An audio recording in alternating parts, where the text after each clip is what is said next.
Let's get into issuers. All these questions, what is the difference between an issuer or market maker or liquidity provider? If I win, won't the issuer lose? We've already answered that bit. No, it's a win-win because of the hedging. It's a non-zero-sum game. How do issuers choose which underlying to issue warrants on? How are the 3 ways issuer makes money? Ooh, this is a popular question. Exciting. We're going to enjoy this session. And during the rubber glove rally, did issuers lose money? No, because of hedging. We're on the same side, you guys and I.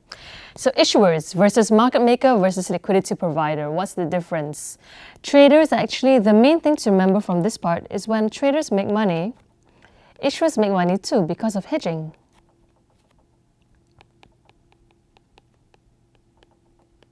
So if a trader actually picks up, for example, MRCB C39, they pick up a chunk of 300K warrants over here. What I'm showing you now is our own market making system. So this is what you would see on your own trading platform. You only see this part. But as an issuer, we get to see all the other bits. We get to see a bit more. This is the issuers. That's where we stand. The thing is, what are the roles of an issuer? The issuer, number 1, they provide guidance and facilitate price discovery using option pricing models. For example, Inari is 175. The issuer will create Inari C57, which is priced at 23 cents. The second role of an issuer is to provide liquidity. That means we offer bid and ask liquidity on both sides, which is exactly like this, 500K on bid and ask. So the issuer, this is the underlying, this is the mother share.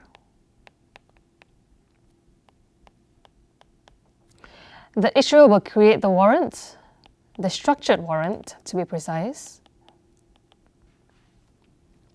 And we provide liquidity on both sides. We provide 300K, 500K.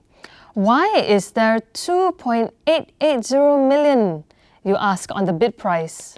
That means there are 2,380,000 other retailers queuing here. Issuer is the 500, but we are always behind the other retailers that's queuing over here, the other traders. That means you got 2,380,000 traders, well, not traders, but individuals that have parked 2,380,000 to buy at 9.5 cents. And they've queued 1 million here at 9 cents, for example. That's what we do. We provide the liquidity, at least minimum for both sides, and hedging, which I explained earlier. Win-win situation. When issuers sell to call warrants, they may buy the underlying share to hedge their position. So if somebody buys up here, we may hit a certain percentage over here on the mother share itself. So when the mother share increases from, say, increases here, the market maker will quote and increase it as well. So if it increases to, say, 0.715,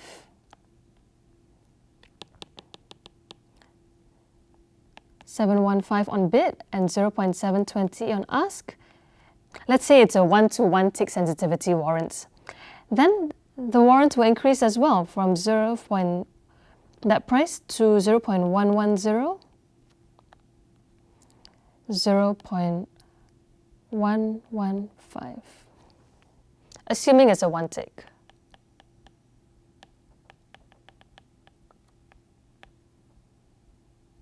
Sensitivity. All right. So the cool part is you need to actually be very aware of what happens when you actually buy the warrant. Can you buy a warrant up? Is a question we always get. So let's say you pick up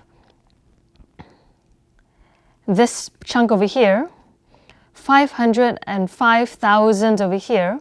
Typically for a Supermax example, the mother share is this one. And this is the baby. The baby is the structured warrants. If, say, you buy Supermax on the ask, 2098. You buy up, say, 90K. immediately it will flip, and then it will be 21 on the bid, 21, 2 cents on the ask. However, for structured warrants, let's say you can actually move a mother share that way, right?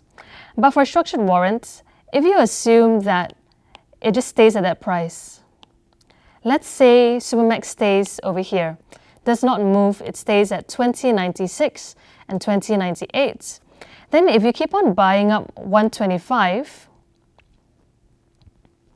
you can actually buy up, say the issuer has an issuance of 50 million.